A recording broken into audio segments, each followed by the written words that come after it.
friends, welcome back to Global Center of Languages once again. And दोस्तों आज हमारा जो टॉपिक है वो है स्पॉटिंग एरर्स पार्ट 2। और स्पॉटिंग एरर्स जो कि एक बहुत ही इंपॉर्टेंट टॉपिक है, जो कि आप सभी की एक फेवरेट रिक्वायरमेंट है, और इसी वजह से हम इस टॉपिक पर दोबारा से डिस्कशन करने वाले हैं। जो लोग ये वीडियो फर्स्ट टाइम देख रहे हैं उनको मैं बताना चाहूंगा कि स्पॉटिंग एरर्स का ये पार्ट 2 है और पार्ट 1 पहले से ही अपलोड हो चुका है, तो आप उसे जरूर देखें जिससे आपको इससे रिलेटेड जो भी यूजफुल इंफॉर्मेशन है वो मिल सके।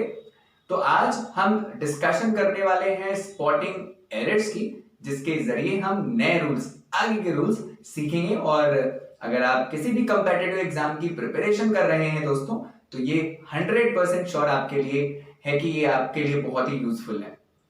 तो चलिए कुछ रूल्स हैं जिन पर आज हम डिस्कशन करेंगे स्पॉटिंग एरर्स पर बेस्ड। तो let's start the class. Rule number 1 को समझने के लिए हमारे सामने बोर्ड पर एक सेंटेंस है जिसे आप ध्यान से देखिए। एक सेंटेंस है, he gave me 2 important informations I had been waiting for previous 2 months।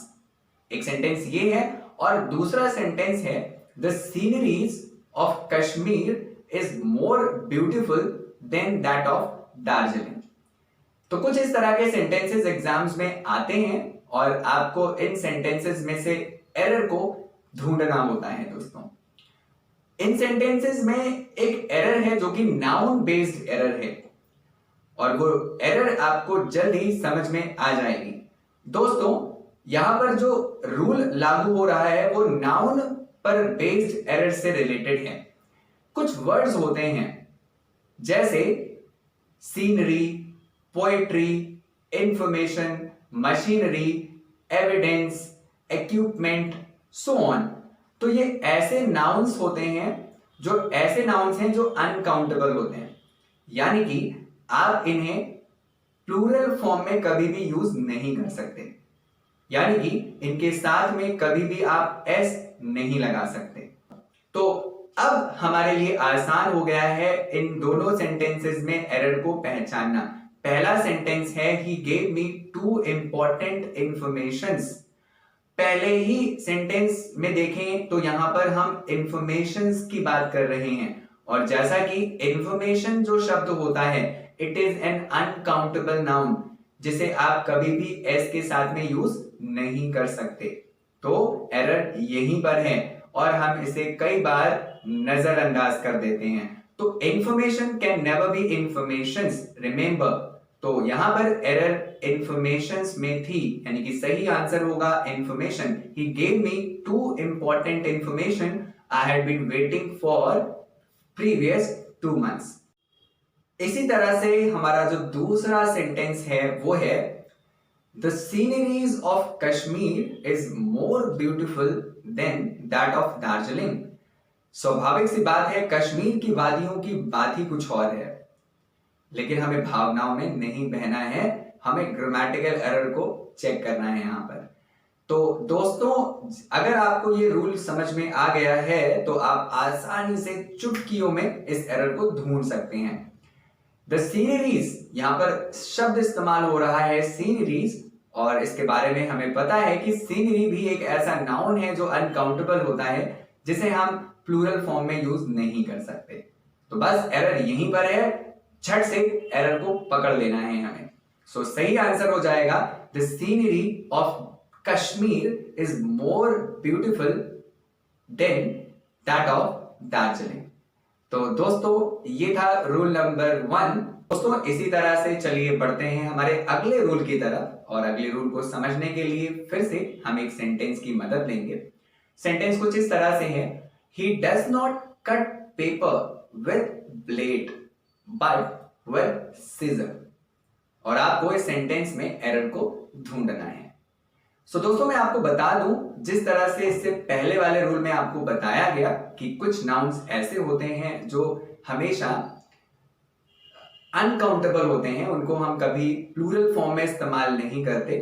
इसी तरह से कुछ नाउन्स ऐसे भी होते हैं जो हमेशा प्लूरल फॉर्म में ही इस्तेमाल किए जाते हैं, और उनके साथ में हमेशा हमें एस लगाना पड़ता है। तो ऐसे नाउन्स क्या है, उनकी लिस्ट क्या है वो मैं आपको बता दूंगा। जैसे अभी मैं कुछ नाउन्स ऐसे आपके साथ शेयर करने वाला हूं। उनमें से कुछ नाउन्स इस तरह के हैं जैसे सीजर्स यानी कि कैंची, तो इसे हमेशा हम प्लूरल फॉर्म में ही इस्तेमाल करेंगे, यानी कि इसमें एस लगाना ही पड़ेगा। ऐसे ही पजामास, शॉर्ट्स, प्लायर्स, ऐसे ही और भी बहुत सारे वर्ड्स हैं, बिलोंगिंग्स, ऐसे और भी बहुत सारे वर्ड्स। तो ये जो भी नाउन है दोस्तों, ये ऐसे नाउन हैं जिनके साथ में हमेशा हम एस का इस्तेमाल करते हैं, यानी कि ये हमेशा प्लूरल फॉर्म में ही इस्तेमाल किए जाते हैं। तो अगर अब हमें एरर को ढूंढना हो तो बड़ी आसानी से एरर को हम ढूंढ लेंगे। सेंटेंस है he does not cut paper with blade but with scissor. तो हम देख सकते हैं सिजर एक ऐसा नाउन है, it is a noun which always ends in plural form. That means for making it plural we need to add S to it. तो scissor को प्लूरल बनाने के लिए हमें इसके साथ में एस लगाना ही पड़ेगा, और यहां पर एस नहीं लगा है, बस यही एरर है जो आपको पकड़ लेनी है समय पर। इसी तरह से चलिए एक सेंटेंस और लेते हैं। सेंटेंस है his belonging were lost, he went to police station to file a complaint. तो आपको अगर रूल पता है कि बिलोंगिंग जो है ये भी एक ऐसा नाउन है जो हमेशा एस के साथ में खत्म होता है, ये भी एक प्लूरल नाउन है, तो हम इस एरर को इजीली पकड़ लेंगे। तो इसमें एरर है बिलोंगिंग में, तो हिज बिलोंगिंग वर लॉस्ट नहीं बोलना है, his belongings were lost. He went to police station for filing a complaint. तो बिलोंगिंग की जगह पर अगर हम बिलोंगिंग्स कर देंगे तो दोस्तों ये आंसर सही हो जाएगा। और बता दूं ये जितने भी नाउन्स हैं जो एस से खत्म हो रहे हैं ये प्लूरल नाउन्स होते हैं, इनको अपने साथ में प्लूरल वर्ब की जरूरत होती है। अब हम बढ़ते हैं हमारे अगले रूल की तरफ, और अगले रूल को समझने के लिए सेंटेंस बोर्ड पर मौजूद है। सेंटेंस कुछ इस तरह का है, my all students are very talented, they have cleared their exam with good marks. तो my all students are very talented, they have cleared their exams with good marks. आपको इस सेंटेंस में एरर को डिटेक्ट करना है। तो इस rule के हिसाब से इसमें एक एरर है, और वो एरर है क्या वो हमें सीखनी है। तो दोस्तों मैं आपको बता दूं कि जो पॉजिटिव एडजेक्टिव्स होते हैं, पॉजिटिव एडजेक्टिव्स जैसे my, your, our, his, her, their, तो ये जितने भी पॉजिटिव एडजेक्टिव्स होते हैं इनको हमेशा हम ऑल के बाद में रखते हैं। यानी कि ये जो ऑल शब्द है, ऑल को हमेशा पॉजिटिव एडजेक्टिव्स के पहले रखना है, यानी कि पॉजिटिव एडजेक्टिव्स को, पॉजिटिव केसेस को ऑल के हमेशा बाद में रखा जाता है। एक छोटी सी एरर है जिसे हम पकड़ नहीं पाते। My all students are very talented, हमें लगता है कि ये क्लॉज बिल्कुल सही है, लेकिन सही नहीं है। माई ऑल स्टूडेंट्स गलत है। अगर आपको इसको सही बनाना है तो आपको ऑल को माई के पहले रखना पड़ेगा, और बन जाएगा सही answer, all my students are very talented, they have cleared their exams with good marks। और ये सेंटेंस सही हो जाएगा। तो रूल है छोटा सा लेकिन बहुत ही पावरफुल रूल है, इस चीज को समझना है सबको। तो ऑल एक ऐसा वर्ड है जो कभी भी पॉजिटिव केस के बाद में नहीं आएगा, इसे हमेशा पॉजिटिव केस के पहले ही रखना है आपको। सो दोस्तों हमारा ये वाला रूल भी कुछ पिछले रूल की तरह ही है, तो चलिए इसे भी समझते हैं। सेंटेंस है बोर्ड पर आपके लिए, my both friends are very helpful, they always stand by me when I am in trouble. यानी कि मेरे दोनों ही दोस्त बहुत ही हेल्पफुल हैं, जब भी मैं मुश्किलों में होता हूं तो वो हमेशा मेरे साथ रहते हैं। तो अक्सर दोस्त ऐसे ही होते हैं, हमेशा हमारी मदद करते हैं। तो दोस्तों भावनाओं में फिर से नहीं बहना है, चलिए हमें एरर को ढूंढना है यहाँ पर। तो my both friends are very helpful, they always stand by me when I am in trouble. आपको यहाँ पर एरर ढूंढना है। एक नजर में सेंटेंस को देखेंगे तो सेंटेंस सही लगेगा, लेकिन सही नहीं है दोस्तों। ये सेंटेंस गड़बड़ है, इसमें बहुत बड़ा झोल है। तो झोल ये है कि ये जो बोथ शब्द होता है, बोथ शब्द भी उसी तरह से इस्तेमाल किया जाता है जैसे हम ऑल का इस्तेमाल करते हैं, और बोथ के केस में भी हम पॉजेसिव एडजेक्टिव्स को हमेशा बाद में रखते हैं, यानी कि बोथ को हम पॉजेसिव एडजेक्टिव से पहले प्लेस करेंगे। यानी कि मैं अगर इस सेंटेंस को सही बनाना चाहूं तो सेंटेंस होगा both my friends are very helpful, और ये सेंटेंस पूरा सही हो जाएगा। यानी कि माय बोथ गलत है, बोथ माय सही हो जाएगा। इसी तरह से अगर मैं कहूं कि my both kids are very talented, तो my both kids are very talented, अब तो आप एरर ढूंढ ही लेंगे। यहां पर एरर यही है कि ये होना चाहिए both my kids are very talented. तो दोस्तों हमने देखा कि ऑल और बोथ ऐसे दो शब्द हैं जिन्हें हम पॉजेसिव केस के हमेशा पहले इस्तेमाल करते हैं। सो दोस्तों चलिए बढ़ते हैं हमारे अगले रूल की तरफ, और अगले रूल को समझना है तो ये जो 3 शब्द हैं बोर्ड पर, इनको समझना पड़ेगा। दोस्तों आपके सामने 3 शब्द लिखे हुए हैं, एक है TOO, एक है एज वेल और एक है ऑल्सो। ये तीनों ही शब्द एडवर्ब्स का रोल प्ले करते हैं और इनका हिंदी होता है समथिंग एक्स्ट्रा। तो जब हम किसी चीज के बारे में कुछ एक्स्ट्रा बात करते हैं तो हम इन एडवर्ब्स का इस्तेमाल करते हैं। इनको इस्तेमाल करते हुए हमने 3 सेंटेंसेस लिए हैं। He brought a bag too, he brought a bag as well, and third sentence is he brought a bag also। ये जो तीनों सेंटेंसेस हैं दोस्तों, इनमें आपको एरर को ढूंढना है, और मैं आपको बता दूं कि तीनों में से एरर कहां है। आप थोड़े से उत्सुक हो रहे होंगे जानने के लिए, तो मैं आपको बता दूं इन तीनों में से जो लास्ट वाला सेंटेंस है he brought a bag also, ये सेंटेंस सही नहीं है।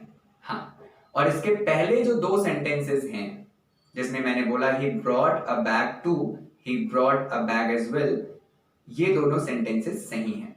तो रूल ये कहता है कि टू यानी कि TOO as well, ये 2 एडवर्ब्स जो होती हैं ये सेंटेंस के सबसे एंड में यूज की जाएंगी जब इनका मतलब समथिंग एक्स्ट्रा होगा।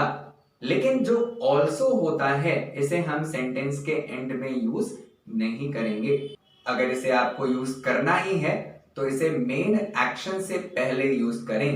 सही बनाना है सेंटेंस को, तो he also brought a bag, तो he also brought a bag, ये सेंटेंस सही हो जाएगा। लेकिन he brought a bag also, अगर कहीं पर भी ऑल्सो आपको सेंटेंस के एंड में रखा दिखे तो समझ जाना है कि एरर वही है।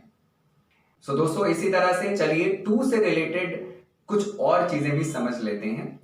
जैसा कि हमने सीखा कि टू का इस्तेमाल समथिंग एक्स्ट्रा के लिए होता है, तो इसे हम सबसे लास्ट में यूज करेंगे। इसी तरह से ये जो टू है ये जब किसी एडजेक्टिव को सपोर्ट करता है, जब किसी एडजेक्टिव को सपोर्ट करता है, यानी कि इसके बाद में अगर हम एक एडजेक्टिव को प्लेस करते हैं तो इसका मतलब होता है बहुत। तो बहुत, जैसा कि हम बोलते हैं आज बहुत गर्मी है, तुम बहुत खूबसूरत हो, वो बहुत बुद्धिमान है। तो बहुत के लिए दोस्तों हम 3 एडवर्ब्स का इस्तेमाल करते हैं।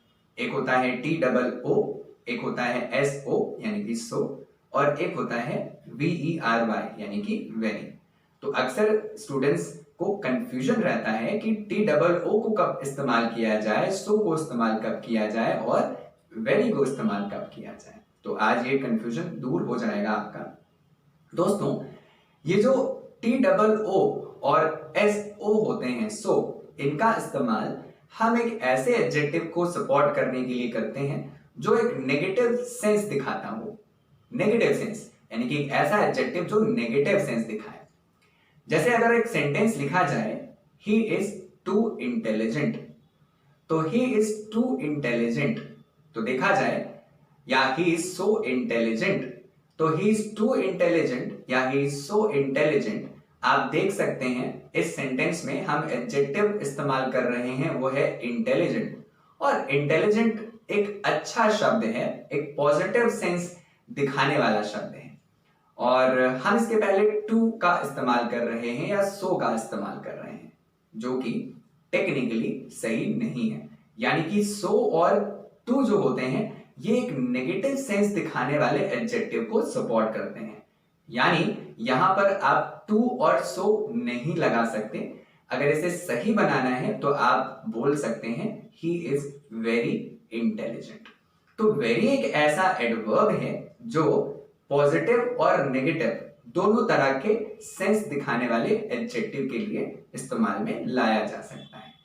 साथ ही साथ सो और टू के लिए रूल ये कहता है कि जब इन्हें हम यूज करेंगे, पहली बात कि ये नेगेटिव सेंस के लिए इस्तेमाल किए जाएंगे, दूसरी बात इनके इस्तेमाल के दौरान हमें इनके बाद एक और क्लॉज का इस्तेमाल करना पड़ेगा।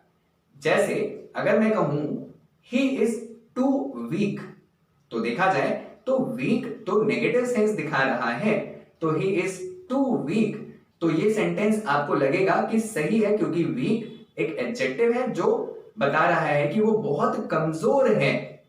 ही इज टू क्रूल, ये वो बहुत निर्दयी है। तो बिल्कुल सही है कि ये एडजेक्टिव नेगेटिव सेंस दिखा रहा है और हम इसके लिए टू का ही इस्तेमाल करेंगे। लेकिन टू का इस्तेमाल सही तब माना जाएगा जब आप इस क्लॉज के बाद एक चीज और ऐड करें।